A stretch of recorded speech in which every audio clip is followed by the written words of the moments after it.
നമസ്കാരം. KSRന്റെ 37ാമത്തെ എപ്പിസോഡാണ്. Previous question പേപ്പറാണ് വീണ്ടും നമ്മൾ ചെയ്യുന്നത്. ഇത് ആദ്യത്തെ ചോദ്യത്തിലേക്ക് നമ്മൾ നേരിട്ട് കടക്കുകയാണ്.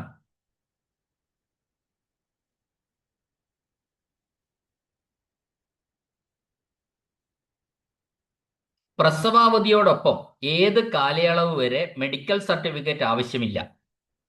അതായത് പ്രസവ അവധിയെ തുടർന്ന് നമുക്കറിയാം 60 ദിവസം വരെ മെഡിക്കൽ സർട്ടിഫിക്കറ്റ് ഇല്ലാതെ LWA എടുക്കാം. അടുത്ത ചോദ്യം.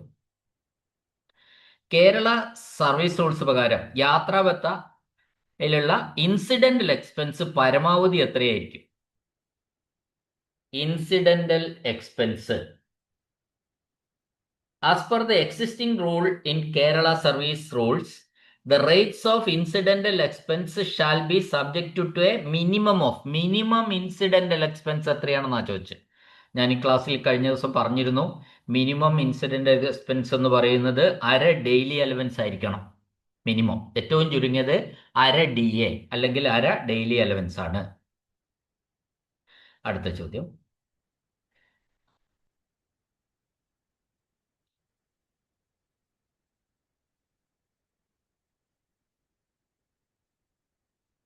അടുത്ത ചോദ്യം 56.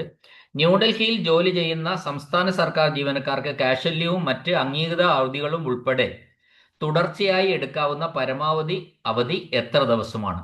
അത് 20 ദിവസമാണ്. 20 ദിവസം വരെ കാഷ്വൽ ലീവും മറ്റ് അംഗീകൃത ഹോളിഡേയ്സും കാഷ്വൽ ലീവും കൂടി ഡൽഹിയിലെ കേരള ഹൗസിലൊക്കെ വർക്ക് ചെയ്യുന്നവർക്ക് ആകെ 20 ദിവസം വരെ, അതൊക്കെ കൂടി കാഷ്വൽ ലീവും പബ്ലിക് ഹോളിഡേയും കൂടി കൂട്ടിയിട്ട് 20 ദിവസം വരെ എടുക്കാം. അടുത്ത ചോദ്യം. വന്ധ്യംകരണ ശസ്ത്രക്രിയക്ക് വിധേയാകുന്ന ഒരു വനിതാ സർക്കാർ ജീവനക്കാരിക്ക് എത്ര ദിവസത്തെ കാഷ്വൽ ലീവ് ലഭിക്കും? സ്പെഷ്യൽ കാഷ്വൽ ലീവാണ് പറയുന്നത്.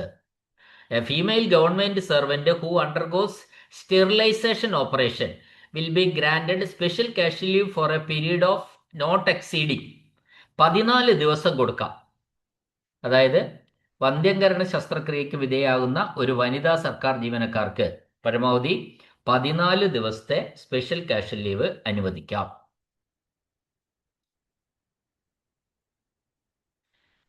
30/6/2024 വിരമിച്ച ഒരു ഉദ്യോഗസ്ഥൻ പെൻഷന്റെ പരമാവധി അനുവദനീയ ഭാഗം കമ്മ്യൂട്ട് ചെയ്യാൻ ആഗ്രഹിക്കുന്നുവെങ്കിൽ പെൻഷൻ തുകയുടെ എത്ര ശതമാനമാണ് കമ്മ്യൂട്ട് ചെയ്യാൻ അർഹതയുള്ളത്?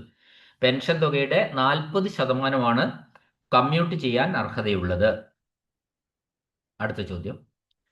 വിരമിക്കലിന് മുന്നോടിയായുള്ള അവധിക്ക് അപേക്ഷിക്കുന്ന ഒരു ഉദ്യോഗസ്ഥനെ ഒരേ സമയം അനുവദിക്കാവുന്ന പരമാവധി ഏൺ ലീവ് എത്രയാണ്?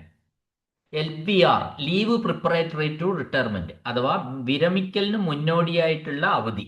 ആ അവധി ഏൺ ലീവ് ആണ് എടുക്കുന്നതെങ്കിൽ അയാൾക്ക് എത്ര ദിവസം വരെ ഒറ്റയടിക്ക് എടുക്കാം? 300 ദിവസം വരെ എടുക്കാം. 60. അടുത്ത ചോദ്യം. യാത്രാബത്തയുടെ ആവശ്യത്തിനായി കുടുംബം എന്നതിൽ ഉൾപ്പെടാത്തത് ആരാണ്? ഞാൻ നേരത്തെ ഈ ചോദ്യം പറഞ്ഞിരുന്നു. കുടുംബം എന്ന വ്യാഖ്യാനത്തിൽ മാതാപിതാക്കൾ വരില്ല. In the case of travelling allowance, കിയയുടെ കേസിൽ. അടുത്ത ചോദ്യം.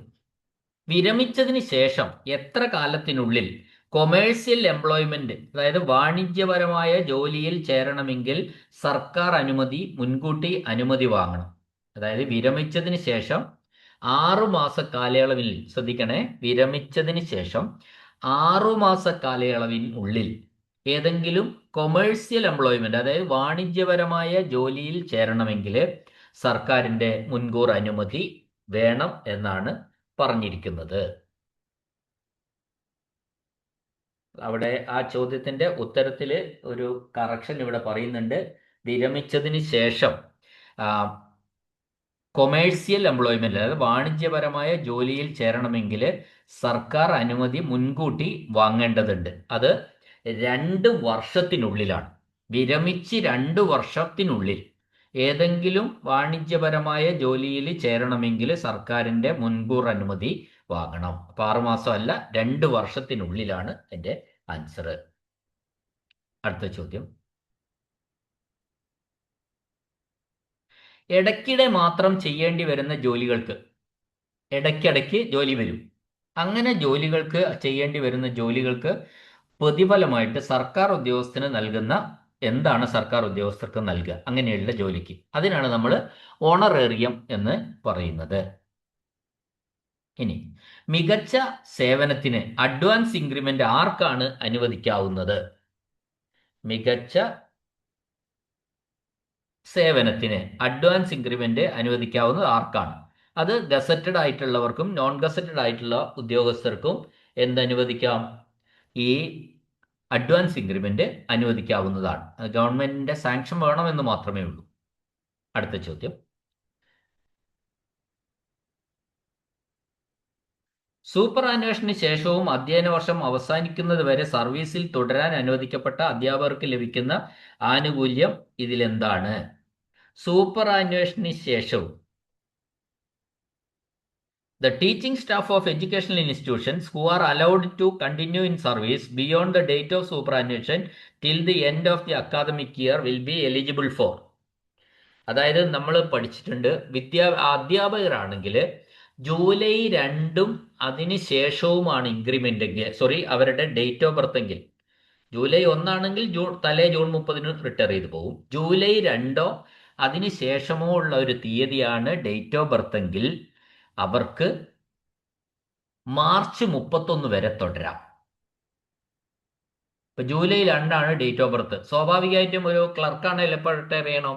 ജൂലൈ 31 റിട്ടയർ ചെയ്യണം.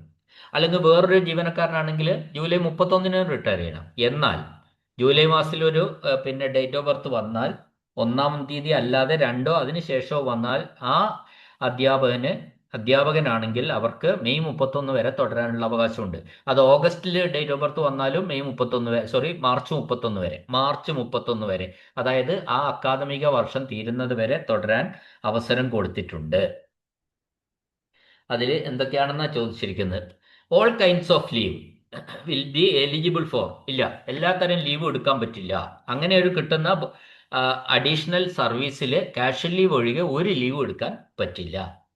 രണ്ടാമത്തെ, all kinds of leave including casual leave. Casual leave എടുക്കാം, വേറൊരു ലീവ് എടുക്കാൻ പറ്റില്ല. അതാണ് അതിൽ പറയാനുള്ളത്. കാര്യം മനസ്സിലായാൽ മതിയല്ലോ, ചോദ്യം എന്തിലായാലും കുഴപ്പമില്ല. അടുത്ത ചോദ്യം, സബ്സിസ്റ്റൻസ് അലവൻസിൽ നിന്ന് അമിതമായി നൽകിയ തുക തിരിച്ചു പിടിക്കുമ്പോൾ അത് സബ്സിസ്റ്റൻസ് അലവൻസിന്റെ എത്ര ശതമാനത്തിൽ കൂടാൻ പാടില്ല? ഒരു റിക്കവറി നടത്തേണ്ടി വന്നു, സബ്സിസ്റ്റൻസ് അലവൻസ് കുറെ അധികം തുക കൊടുത്തുപോയി. അങ്ങനെയെങ്കിൽ മാസാമാസം അത് ഈ സബ്സിസ്റ്റൻസ് അലവൻസിൽ നിന്ന് തന്നെ നമുക്ക് റിക്കവറി നടത്താം. ആ റിക്കവറി നടത്തുക എന്ന് പറയുന്നത് സബ്സിസ്റ്റൻസ് അലവൻസിന്റെ ആകെ റിക്കവറി എന്ന് പറയുന്നത് സബ്സിസ്റ്റൻസ് അലവൻസിന്റെ 1/3 കൂടാൻ പാടില്ല. 1/3 കൂടാൻ പാടില്ല.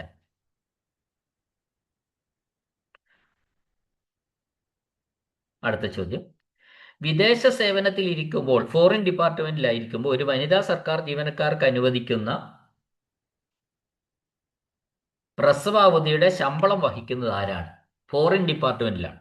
അപ്പോൾ ആ ഡിപ്പാർട്ട്മെന്റ് തന്നെയാണ് ആ ശമ്പളം, പ്രസവാവധിയുടെ ശമ്പളം വഹിക്കുന്നത് ആ ഫോറിൻ എംപ്ലോയർ. ഫോറിൻ ഡിപ്പാർട്ട്മെന്റിൽ ഒരു ഫോറിൻ എംപ്ലോയർ ഉണ്ടാവും. ആ ഫോറിൻ എംപ്ലോയർ തന്നെയാണ് അത് ശമ്പളം വഹിക്കുന്നത്.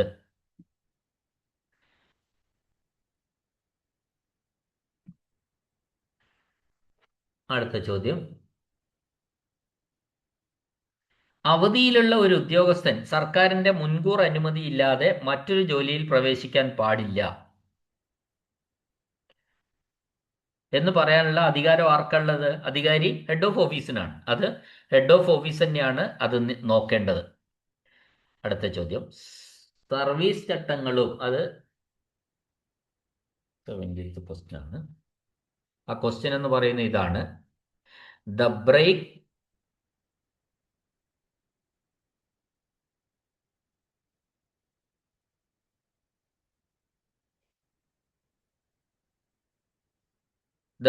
between two appointments should not exceed under the service rules plus the public holidays.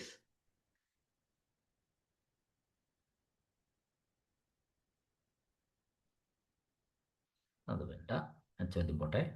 അടുത്ത ചോദ്യം, സർവീസ് ചട്ടങ്ങളും പൊതു അവധികളും ഉൾപ്പെടെ 2 നിയമനങ്ങൾക്കിടയിലുള്ള ഇടവേള എത്രയിൽ കൂടാൻ പാടില്ല? 2 നിയമനങ്ങൾക്കിടയിലുള്ള ഇടവേള എന്ന് പറയുന്നത് ജോയിനിങ് ടൈം, അവർക്ക് അഡ്മിസിബിൾ ആയിട്ടുള്ള ജോയിനിങ് ടൈമിൽ കൂടാൻ പാടില്ല.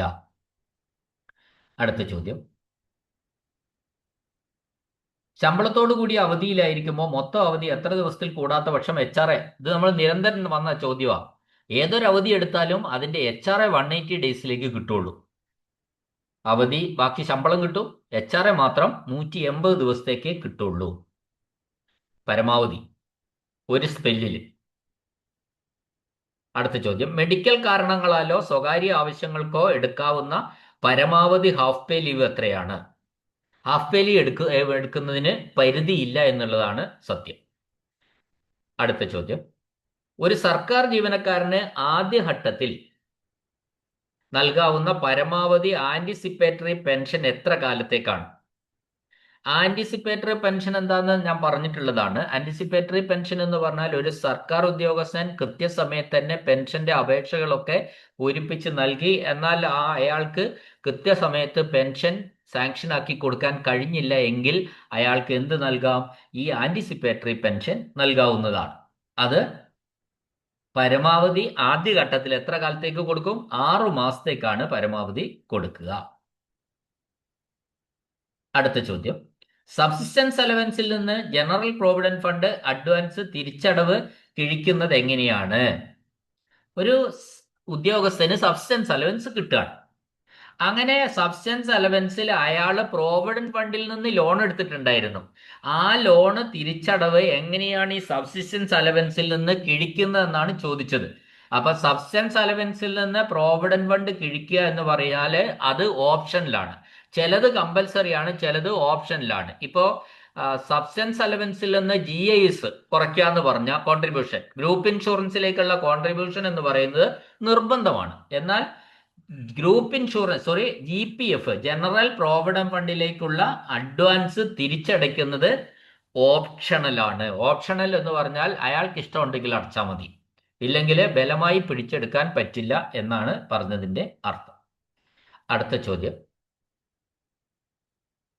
31/5/2024 65 വയസ്സിൽ വിരമിച്ച ഉദ്യോഗസ്ഥൻ 10/1/2024 പെൻഷൻ കമ്മ്യൂട്ടേഷൻ അയച്ചു. കമ്മ്യൂട്ടേഷൻ തുടക്കാക്കാൻ കണക്കാക്കിയമായ അവിടെ ഡേറ്റ് തന്നതിൽ ചെറിയൊരു മാറ്റമുണ്ട്. കമ്മ്യൂട്ടേഷൻ ഫാക്ടർ എത്രയാണെന്നാ ചോദ്യം. കമ്മ്യൂട്ടേഷൻ ഫാക്ടർ നമ്മുടെ KSRന്റെ വോളിയം 3 ബുക്കിൽ ഉള്ളതാണ്. അപ്പൊ നമ്മൾ ഈ പറയുമ്പോൾ ശ്രദ്ധിക്കേണ്ട ഒരു കാര്യം ഇത്രയേ ഉള്ളൂ. 65-ാം വയസ്സിൽ വിരമിച്ച ഉദ്യോഗസ്ഥൻ എന്ന് പറഞ്ഞു.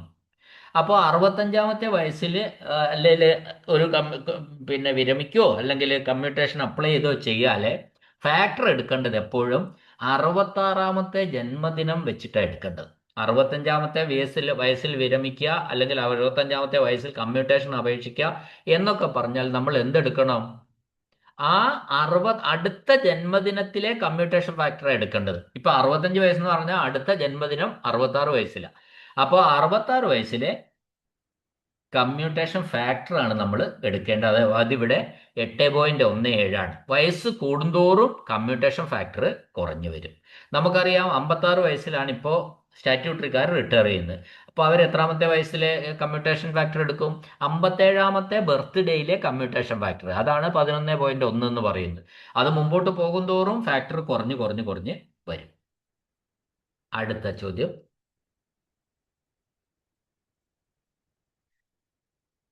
ഒരു സ്ഥലത്ത് താമസിക്കുന്നത് ഹോൾട്ട് എത്ര കാലയളവിൽ കുറയാത്ത സമയത്ത് 8 കിലോമീറ്റർ കൂടുതൽ അലയുള്ള സ്ഥലത്ത് ഡ്യൂട്ടിയിലായാൽ നിർത്തലാക്കപ്പെടും? ആ ചോദ്യം പോട്ടെ. നോൺ ഗസറ്റഡ് ഉദ്യോഗസ്ഥന്റെ സർവീസ് ബുക്ക് വർഷം തോറും പരിശോധിക്കുന്നത് ആരാണ്? ഹെഡ് ഓഫ് ഓഫീസാണ്. എല്ലാ വർഷവും ഏപ്രിൽ മാസത്തിൽ പരിശോധിക്കണം. എന്നിട്ട് സർവീസ് ബുക്ക് ശരിക്കും സർവീസ് വെരിഫിക്കേഷൻ നടത്തണമെന്നാണ് റൂള്. അത് ഏപ്രിൽ മാസത്തിലാണ് ഹെഡ് ഓഫ് ഓഫീസ് നിർബന്ധമായിട്ടും പരിശോധിക്കേണ്ടത്.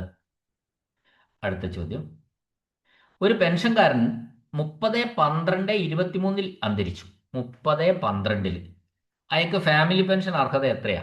അതായത് ഡിസംബർ 30 മരണപ്പെട്ടു. ഫാമിലി പെൻഷൻ January 1 മുതലാണ് ഫാമിലി പെൻഷന്റെ അർഹത. ഡിസംബർ 30 മരണപ്പെട്ടാൽ തൊട്ടടുത്ത ജനുവരി 1 മുതൽ ഫാമിലി പെൻഷന് അർഹതയുണ്ട്. സസ്പെൻഷനിലായ ഒരു ഉദ്യോഗസ്ഥന് ലഭിക്കുന്ന സബ്സിസ്റ്റൻസ് അലവൻസ് താഴെ പറയുന്നവയിൽ ഏതിലെ ലീവ് ശമ്പളത്തിന് തുല്യമായിരിക്കും? സബ്സിസ്റ്റൻസ് അലവൻസ് ഏതിന് തുല്യമായിരിക്കും? ഹാഫ് പേ ലീവ് സാലറിക്ക് തുല്യമായിരിക്കും. സബ്സിസ്റ്റൻസ് അലവൻസ് എന്ന് പറയുന്നത് ഹാഫ് പേ ലീവ് സാലറിക്ക് തുല്യമായിരിക്കും എന്ന് നമ്മൾ തിരിച്ചറിയുക.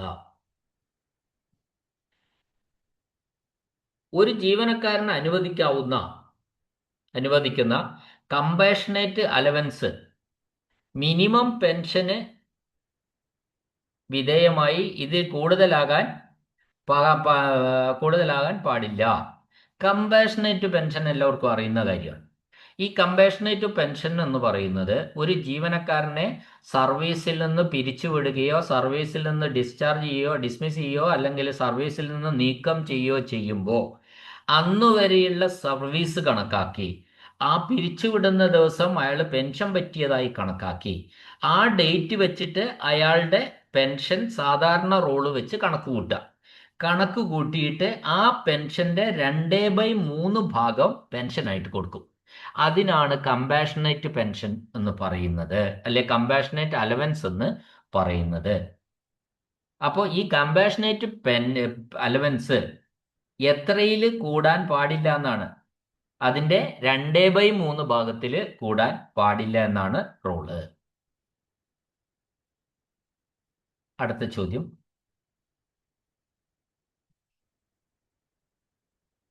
ഒരു ഉദ്യോഗസ്ഥൻ തന്റെ ഓഫീസിൽ നിന്ന് 75 കിലോമീറ്റർ അകലെയുള്ള ഒരു സ്ഥലത്ത് 2024 ജൂലൈ 1 രാവിലെ 10 മുതൽ 2024 ജൂലൈ 4 ഉച്ചയ്ക്ക് 3 മണി വരെ തങ്ങി.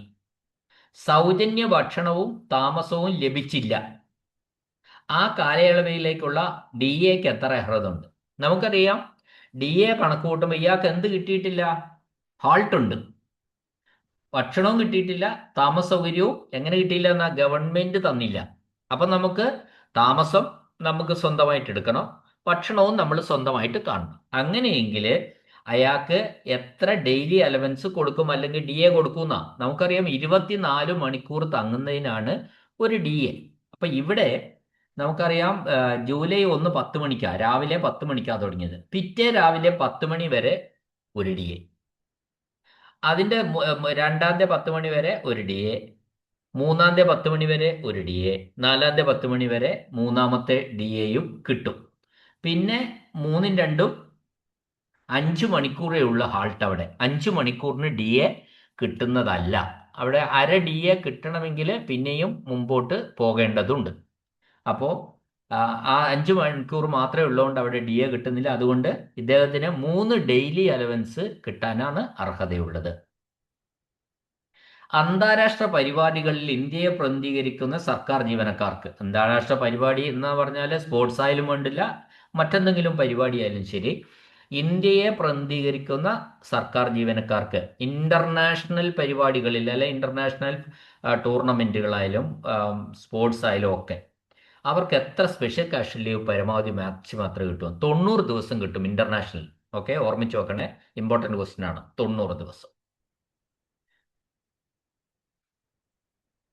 തിരുവനന്തപുരത്ത് 80 ദിവസത്തെ പരിശീലനത്തിന് നിയോഗിക്കപ്പെട്ട ഒരു ഉദ്യോഗസ്ഥന് TA ക്ലെയിം ചെയ്യാം. എങ്ങനെയാണ്?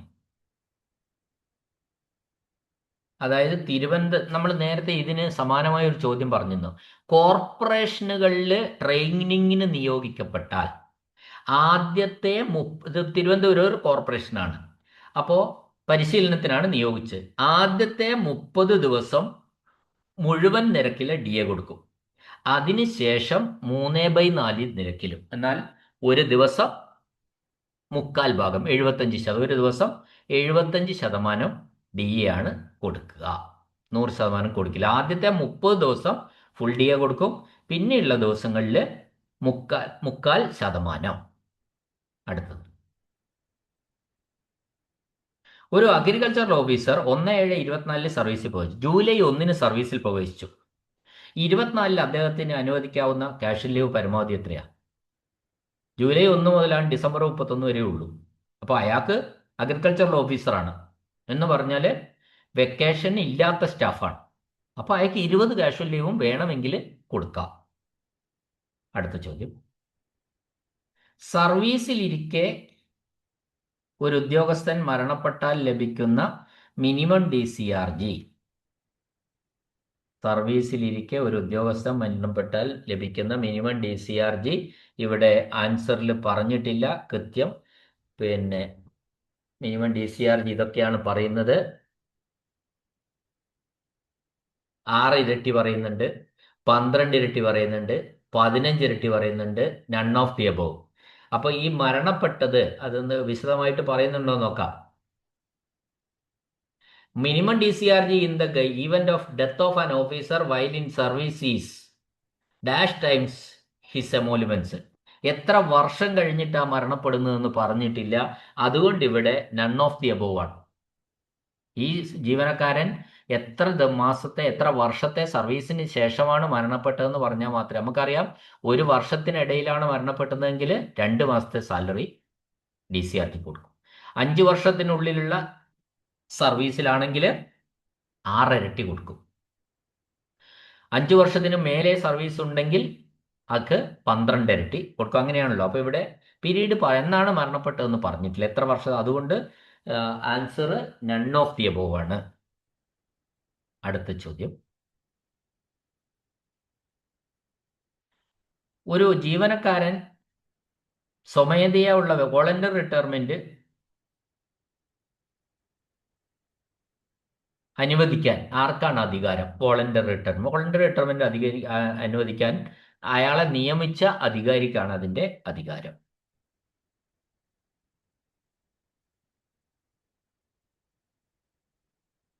ഒരു TA ശ്രദ്ധിച്ചു കേൾക്കേണ്ട ചോദ്യമാണിത്. TA കുടിശ്ശിക, അത് കേട്ടിട്ടുണ്ടോ നിങ്ങൾ? ട്രാവലിംഗ് അലവൻസ് കുടിശ്ശിക ക്ലെയിം ചെയ്യാവുന്നത് ഏത് കേസിലാണ്? അങ്ങനെ ഒരു കേസ് ഉണ്ട്. ട്രാവലിംഗ് അലവൻസ് കുടിശ്ശിക ക്ലെയിം ചെയ്യാം. അപ്പോൾ ഒരിക്കൽ ട്രാവലിംഗ് അലവൻസ് ക്ലെയിം ചെയ്തു, പിന്നെ അതിൽ കുറച്ച് കുടിശ്ശിക ഉണ്ടെന്നും പറഞ്ഞ് വീണ്ടും ക്ലെയിം ചെയ്യണമെങ്കിൽ ഏതാ? ഉദ്യോഗസ്ഥൻ്റെതല്ലാത്ത കാരണം കൊണ്ട് ഇൻക്രിമെന്റുകൾ വൈകി അനുവദിച്ചാൽ, നമുക്കറിയാം നമ്മുടെ ബേസിക് പേ വെച്ചിട്ടാണ് TA ക്ലെയിം നടക്കുക. അപ്പോൾ ഉദ്യോഗസ്ഥൻ്റെതല്ലാത്ത കാരണം കൊണ്ട് ഇൻക്രിമെന്റുകൾ താമസിച്ചാണ് അനുവദിച്ചതെങ്കിൽ അയാൾ ഈ ക്ലെയിം ചെയ്യുമ്പോൾ അയാൾക്ക് അർഹതയുണ്ടെങ്കിലും അയാൾക്ക് അത് കിട്ടിയിട്ടുണ്ടാവില്ല. അത്തരം സാഹചര്യത്തിൽ നമുക്ക് എന്ത് കൊടുക്കാം? TA കുടിശ്ശിക ക്ലെയിം ചെയ്യാം. ആ സാഹചര്യത്തിൽ മാത്രമാണ്. അതായത് ഉദ്യോഗസ്ഥന്റെ പിന്നെ കാരണത്താൽ അല്ലാതെ ഇൻക്രിമെന്റ് പാസ്സാക്കാൻ താമസം വന്നാൽ ഒരിക്കൽ തീർപ്പാക്കിയ TA ബില്ല് പുനഃപരിശോധിക്കാൻ അപേക്ഷ കൊടുക്കാം. ക്ലിയർ അല്ലേ? അതായത് ഒരിക്കൽ ഉദ്യോഗസ്ഥന്റെ കുറ്റം കൊണ്ടല്ലാതെ, ഇൻക്രിമെന്റ് പാസ്സാക്കാൻ വേണ്ടി താമസം വന്നാൽ ഒരിക്കൽ തീർപ്പാക്കിയ TA ബില്ല് പുനഃപരിശോധിക്കാവുന്നതാണ്. അതിന് അപേക്ഷ കൊടുക്കാം. അടുത്ത ചോദ്യം, വെക്കേഷൻ ഡിപ്പാർട്ട്മെന്റിലെ ഒരു ഉദ്യോഗസ്ഥന് 61 ദിവസത്തെ മൊത്തം അവധിയിൽ 15 ദിവസം അവധി ആസ്വദിക്കാൻ സാധിച്ചില്ല. അദ്ദേഹത്തിന്റെ ലീവ് അക്കൗണ്ടിൽ എത്ര ദിവസത്തെ ഏൺ ലീവ് ക്രെഡിറ്റ് ചെയ്യും? വെക്കേഷൻ ഡിപ്പാർട്ട്മെന്റിലെ ഒരു ഉദ്യോഗസ്ഥന്, ഒരു അധ്യാപകനായിക്കോട്ടെ, അങ്ങനെ തന്നെ നമുക്ക് പറയാം. ഒരു അധ്യാപകന് ആകെ ലഭിക്കുന്ന അവധി എന്ന് പറയുന്നത് 61 ദിവസമാണ്. ഏപ്രിലും മെയ്യും 30ഉം 31, 61 ദിവസം. അതിൽ അയാൾക്ക് 15 ദിവസം അവധി ആസ്വദിക്കാൻ പറ്റിയില്ല. Preventing from enjoying summer vacation. So he is eligible for earn leave എന്നാണ് പറഞ്ഞിട്ടുള്ളത്, അല്ലേ? അത്തരം ആൾക്കാർക്ക് ഏൺ ലീവ് അനുവദിക്കാം. ആ ഏൺ ലീവ് അനുവദിക്കുന്നതിന്റെ ഇക്വേഷൻ എന്താ? ഇവിടെ 15 ദിവസമാണ് അയാൾ ഡ്യൂട്ടി ചെയ്തത്. അതുമല്ല SSLC പരീക്ഷയുടെ പേപ്പർ വാല്യുവേഷനോ +2 പേപ്പർ വാല്യുവേഷനോ എന്തോ ആയിരിക്കാം. അങ്ങനെ 15 ദിവസം പ്രിവെന്റ് ചെയ്താൽ 15 സൂത്രവാക്യം ഇതാണ്: 15 ഗുണിക്കണം 30. 30 കോമൺ ആണ്. എത്ര ദിവസമാണ് ഡ്യൂട്ടി? 15 ഗുണിക്കണം 30 ബൈ 61. ബൈ 61 എന്ന് പറഞ്ഞാൽ number of days in vacation. അത് ഹരിച്ചാൽ നമുക്ക് എന്ത് കിട്ടും? 7 ചില്ലറ കിട്ടും. അവിടെ 7 ഇവിടുത്തെ ഏൺ ലീവ് കിട്ടുക. നമുക്ക് കാൽക്കുലേറ്റ് ചെയ്തത് ഈ ഏൺ ലീവ് ഇത്തരത്തിൽ കാൽക്കുലേറ്റ് ചെയ്യുന്ന സമയത്ത് 0.5 അതിൽ കൂടുതലോ വന്നാൽ റൗണ്ട് നെക്സ്റ്റ് ഡേയിലേക്ക് റൗണ്ട് ചെയ്യാവുന്നതാണ്. അടുത്ത ചോദ്യം, ഇൻക്രിമെന്റ് തടയുന്നതിനുള്ള കുറഞ്ഞ കാലയളവ്. ഇൻക്രിമെന്റ് തടയുക എന്ന് പറഞ്ഞാൽ ഒരു ശിക്ഷണ നടപടിയാണ്. അത് ക്യുമുലേറ്റീവ് എഫക്റ്റും ക്യുമുലേറ്റീവ് എഫക്റ്റിലല്ലാതെയും ഇൻക്രിമെന്റ് തടയും. ക്യുമുലേറ്റീവ് എഫക്റ്റ് എന്ന് പറഞ്ഞാൽ ഒരു ഇൻക്രിമെന്റ് ക്യുമുലേറ്റീവ് എഫക്റ്റിൽ തടഞ്ഞു എന്ന് പറഞ്ഞാൽ അതിന്റെ അർത്ഥം ആ ഇൻക്രിമെന്റ് അയാൾക്ക് ജീവിതകാലം മുഴുവൻ നഷ്ടപ്പെട്ടു എന്നാണ്. സർവീസ് ജീവിതം മുഴുവൻ ആ ഇൻക്രിമെന്റ് നഷ്ടപ്പെട്ടു എന്നാണ് അർത്ഥം.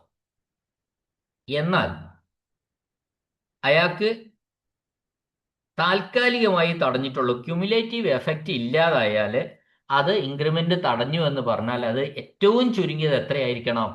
3 മാസമായിരിക്കണം. ചിലപ്പോൾ 1 കൊല്ലത്തേക്ക് തടയാം, ചിലപ്പോൾ 3 മാസം. അത് ആ തീരുമാനം ഡെസിഷൻ എങ്ങനെയാണോ വരുന്നത് അതുപോലെയാണ്. അപ്പം എന്നാലും ഒരു തടഞ്ഞതിനുള്ള കുറഞ്ഞ കാലയളവ്, ഇൻക്രിമെന്റ് തടയുന്നതിനുള്ള കുറഞ്ഞ കാലയളവ് മിനിമം 3 മാസമായിരിക്കും. 3 മാസം തടഞ്ഞു എന്ന് പറഞ്ഞാൽ അതിന്റെ അർത്ഥം അദ്ദേഹത്തിന്റെ ഇൻക്രിമെന്റ് 3 മാസത്തേക്ക് ഇൻക്രിമെന്റിന്റെ പൈസ കൊടുക്കുന്നില്ല എന്ന് മാത്രമേ ഉള്ളൂ. 4ാമത്തെ മാസം ആ ഇൻക്രിമെന്റ് അയാൾക്ക് കിട്ടും. പക്ഷെ ഈ 3 മാസത്തെ അരിയർ, ഇൻക്രിമെന്റിന്റെ അരിയർ കിട്ടില്ല. ഇതാണ് അതിന്റെ അർത്ഥം. അടുത്ത ചോദ്യം, 1/5/24 മുതൽ, അതായത് 2024 മെയ് 1-ാം തീയതി മുതൽ 74 ദിവസത്തേക്ക് ഫുൾ അഡീഷണൽ ചാർജ് വഹിക്കുന്ന ഒരു ഉദ്യോഗസ്ഥന് അനുവദിക്കാവുന്ന സ്പെഷ്യൽ അലവൻസിന്റെ ചാർജ് അലവൻസ് എത്രയായിരിക്കും? അതായത് ഒരു ഉദ്യോഗസ്ഥൻ മെയ് മാസം 1-ാം തീയതി 2024 മെയ് മാസം 1-ാം തീയതി 74 ദിവസത്തേക്ക് ഫുൾ അഡീഷണൽ ചാർജ് എടുത്തു മറ്റൊരു ഉദ്യോഗസ്ഥന്റെ. അത് അയാൾക്ക് സ്പെഷ്യൽ അലവൻസ് എത്ര കൊടുക്കുന്ന കേൾക്കുക. അയാളുടെ സ്പെഷ്യൽ അലവൻസ് എന്ന് പറയുന്നത് ഈ ഏത് ഉദ്യോഗസ്ഥന്റെ ചാർജാണോ എടുത്തത് ആ ഉദ്യോഗസ്ഥന് ഒരു പേ സ്കെയിൽ ഉണ്ടാവും അല്ലേ? ആ ഉദ്യോഗസ്ഥന് ഒരു സ്കെയിൽ ഓഫ് പേ ഉണ്ടാവും. ആ സ്കെയിൽ ഓഫ് പേയുടെ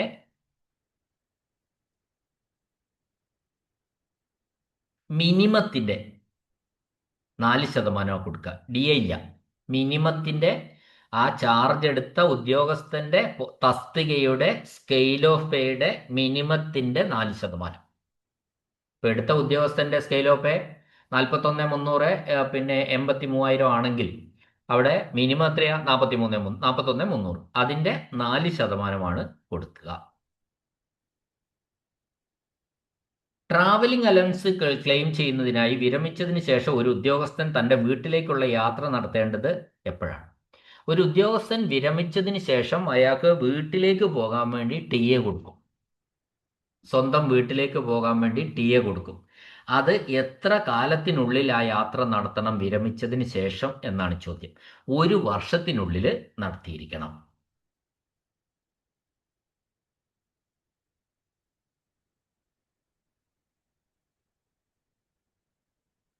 അടുത്ത ചോദ്യം, ടൂറിലായിരിക്കുമ്പോൾ സൗജന്യ താമസം മാത്രം ലഭിച്ച ഒരു ഉദ്യോഗസ്ഥന് ലഭിക്കാവുന്ന ഡെയിലി അലവൻസ്.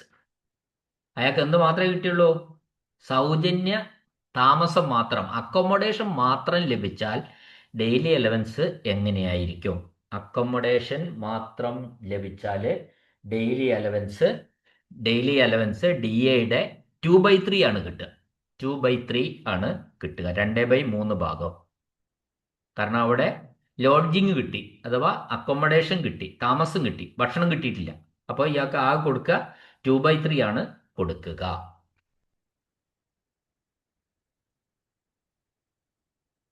ഓക്കെ, അടുത്ത ചോദ്യം,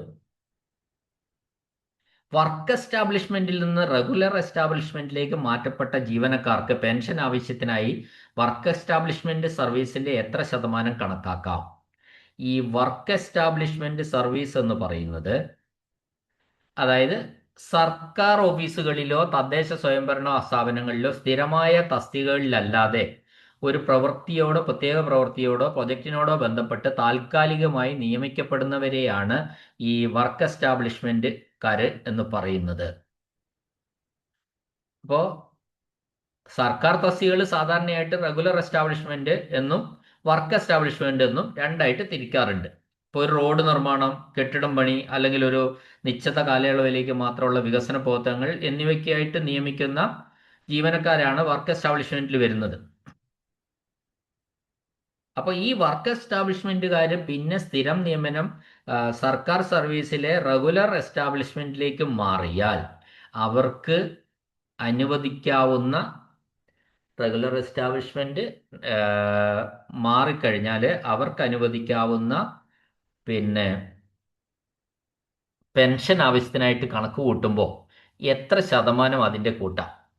അതിൻ്റെ 50% കൂട്ടാം. ഇപ്പൊ 10 വർഷം വർക്ക് എസ്റ്റാബ്ലിഷ്മെന്റിൽ ജോലി ചെയ്ത ഒരു ഉദ്യോഗസ്ഥനാണെങ്കിൽ അയാൾ റെഗുലർ എസ്റ്റാബ്ലിഷ്മെന്റിലേക്ക് മാറിയിട്ടുണ്ടെങ്കിൽ, സർക്കാരിലെ റെഗുലർ എസ്റ്റാബ്ലിഷ്മെന്റിലേക്ക് മാറിയെങ്കിൽ ആ 10 വർഷത്തെ സർവീസിനെ 50%, അതായത് 5 വർഷം നമുക്ക് ഇപ്പുറത്തുള്ള റെഗുലറിലേക്ക് കൂട്ടാം. അടുത്ത ചോദ്യം, ട്രാവലിംഗ് അലവൻസ് ആവശ്യത്തിനായിട്ട് സർക്കാർ ജീവനക്കാരെ എത്രയായി തരംതിരിച്ചിട്ടുണ്ട്? 4 ഗ്രേഡുകളായിട്ട് തിരിച്ചിട്ടുണ്ട്. Grade 1 officer, grade 2 officer, grade 3, grade 4. Okay. വിരമിക്കൽ തീയതിയിൽ ഗ്രാറ്റുവിറ്റി കണക്കുന്നതിനായിട്ട് എമോലുമെന്റ്സ് എന്ന പദത്തിൽ ഉൾപ്പെടുന്നത് എന്തൊക്കെയാണ്? എമോലുമെന്റ്സ് എന്ന് പറഞ്ഞാൽ പേ പ്ലസ് ഡി എ ആണ്. ശമ്പളവും ഡി എയുമാണ് ഈ എമോലുമെന്റ്സ് എന്നതിൽ ഉൾപ്പെടുന്നത്. എന്തിനു വേണ്ടി? ഗ്രാറ്റുവിറ്റി കണക്കൂട്ടുന്നതിനായിട്ട്.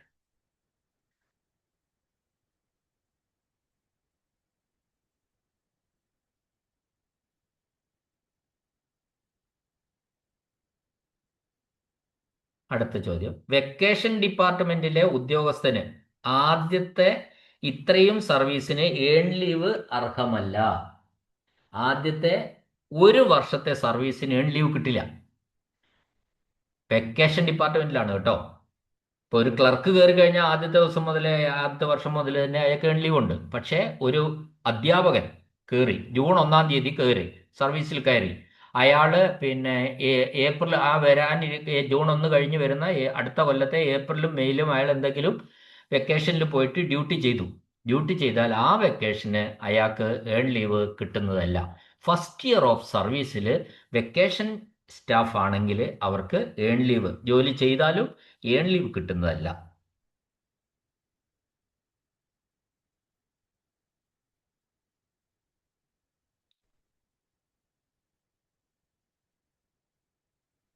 ഇത്രയും ചോദ്യങ്ങളാണ് അതിൽ ഉൾപ്പെടുത്തിയിട്ടുള്ളത്. ക്ലാസ് കേട്ട എല്ലാവർക്കും നന്ദി, നമസ്കാരം. മറ്റൊരു ക്വസ്റ്റ്യൻ പേപ്പറുമായിട്ട് നമുക്ക് മറ്റൊരു ക്ലാസ്സിൽ കാണാം.